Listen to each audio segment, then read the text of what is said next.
तांदळाची खीर कशी असावी तर बघा अशी एकदम रबडीदार, मलाईदार. आणि आज आपण बनवणार आहोत रामनवमी स्पेशल गोड प्रसाद, ती म्हणजे तांदळाची खीर. रामनवमीच्या पवित्र दिवशी घरी गोड प्रसाद बनवण्याची परंपरा आहे आणि त्यातीलच एक सोपी, स्वादिष्ट आणि पारंपरिक रेसिपी म्हणजे तांदळाची रबडीदार खीर.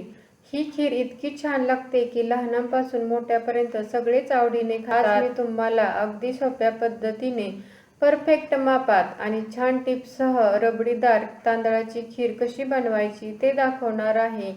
नमस्कार, जया इंडियन रेसिपी चॅनलमध्ये सर्वांचं खूप खूप स्वागत आहे. तांदळाची रबडीदार खीर बनवण्यासाठी इथे मी मेजरिंग कपने बरोबर अर्धा कप आंबेमोहर तांदूळ घेतलेला आहे. तुम्ही हवं तर घरातील कोणताही तांदूळ घेतला तरीही चालेल. इंद्रायणी तांदूळ किंवा बासमती तुकडा तांदूळ किंवा कोणताही लहान शॉर्ट ग्रेन तांदूळ असतो ना, तो घेतला तरीही चालेल. आता हे तांदूळ एका प्लेटमध्ये काढलेले आहेत आणि स्वच्छ धुवून घेत आहे. तांदळावरती भरपूर धूळ असते, त्यामुळे हलक्या हाताने चोळून आपल्याला हे तांदूळ 1-2 वेळा धुवून घ्यायचे आहेत. त्यानंतर याच्यामध्ये भरपूर पाणी ओतून आपल्याला हे तांदूळ भिजायला ठेवायचे आहेत. बरोबर अर्धा तास हे तांदूळ भिजवून घ्यायचे. इकडे मी गॅसवरती एक जाड तळाची कढई घेतलेली आहे. त्याच्यामध्ये बरोबर 1 लिटर दूध घेतलेलं आहे. दूध तुम्ही कोणतंही वापरू शकता. गाईचं दूध किंवा म्हशीचं दूध वापरलं तरीही चालू शकते. गॅसची फ्लेम फुल ठेवलेली आहे आणि दुधाला छान उकळी येऊ द्यायची आहे. अर्ध्या तासानंतर बघा तांदूळ छान भिजलेले आहेत. आता आपल्याला काय करायचं आहे, या तांदळामधील हे जे जास्तीचं पाणी आहे ते निथळून घेतलेलं आहे. निथळून घेतल्यानंतर एका मिक्सरच्या भांड्यामध्ये सर्व तांदूळ छान असे आपण बारीक करून घ्यायचे आहेत. बारीक करताना लक्षात ठेवायचं आहे की एकदम बारीक पावडर न करता थोडंसं असं रवाळ ठेवायचं आहे, म्हणजे खीर ही अगदी छान रबडीदार तयार होते. इथे बघा दुधाला छान अशी उकळीही आलेली आहे. एकदा का दुधाला उकळी आली की गॅसची फ्लेम मिडियम करायची आहे, म्हणजे दूध उतू जात नाही. आता पुन्हा एकदा मी छान असं तळापासून हलवून घेतलेलं आहे आणि मिक्सरला फिरवून घेतलेले जे तांदूळ आहेत ना, ते आपण या उकळत्या दुधामध्ये टाकायचे आहेत.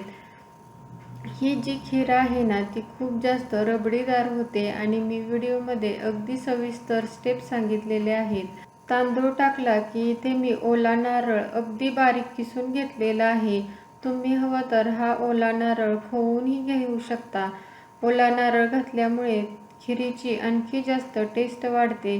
त्यानंतर थोड्याशा केसरच्या काड्याही याच्यामध्ये टाकलेल्या आहेत. केसरच्या काड्यामुळे खिरीला छान कलरही येतो. आता हे सर्व साहित्य आपण व्यवस्थित हलवून घ्यायचं आहे. तांदळाच्या याच्यामध्ये गुठळ्या होऊ शकतात, त्यामुळे अगदी तळापासून हलवून घ्यायचं आहे. आणि जर थोड्याफार गुठळ्या झालेल्या असतील ना, तर त्या व्यवस्थित मोडून घ्यायच्या आहेत. आणि आपल्याला अगदी छान अशी दाटसर खीर होईपर्यंत मीडियम गॅसवरती शिजवून घ्यायची आहे. इथे बघा ही खीर थोडीशी दाटसर झालेली आहे. त्यामध्ये पाव वाटी इथे मी साखर टाकलेली आहे. साखर तुम्ही आवडीप्रमाणे कमी जास्त करू शकता. इथे आपण ओला नारळ घातल्यामुळेही त्याचीही हलकीशी गोडी या खिरीमध्ये उतरते आणि मला ही खीर जास्त गोड आवडत नाही. तुम्हाला जर खीर जास्त गोड आवडत असेल ना, तर तुम्ही तुमच्या आवडीप्रमाणे साखर वाढवू शकता. आता साखर मिक्स केली की ती खीर आहे ना थोडीशी पातळ होते. पुन्हा ही खीर अगदी रबडीदार दाटसर होईपर्यंत मिडियम गॅसवरती छान अशी शिजवून घ्यायची आहे. ही तांदळाची खीर शिजवताना आपण 2-2 मिनिटांनी सतत हलवायचं आहे. नाहीतर काय होतं, तांदूळ खाली तळाला जाऊन चिकटतात आणि तांदळाच्या खिरीमध्ये भरपूर गाठी येतात. आता आपल्याला गॅसची फ्लेम बंद करायची आहे. त्यानंतर इथे मी अर्धा चमचा वेलची पावडर याच्यामध्ये टाकलेली आहे. वेलची पावडर शक्यतो शेवटीच टाकायची, म्हणजे वेलचीचा वास त्या खिरीमध्ये जसाच्या तसा राहतो. थोड्या वेळानंतर इथे बघा अगदी छान अशी ही खीर घट्ट झालेली आहे. इथे आता मी एका तडका पॅनमध्ये 1 चमचा तूप चांगलं गरम करून घेतलेलं आहे. त्यामध्ये मी इथे थोडेसे बदामाचे काप, पिस्त्याचे काप टाकलेले आहे. तेही या तुपामध्ये छान परतून घेतलेले आहे. त्यानंतर सगळ्यात शेवटी इथे मी मनुकेही थोडेसे याच्यावरती परतून घेतलेले आहेत।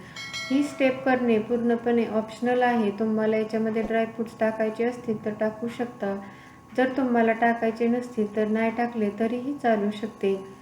आता बघा, छान असं हे ड्रायफ्रूट्स आणि तूपही या खिरीमध्ये व्यवस्थित मिक्स करून घेतलेलं आहे आणि इथे आपली मस्त अशी ही रबडीदार तांदळाची खीर तयार झालेली आहे।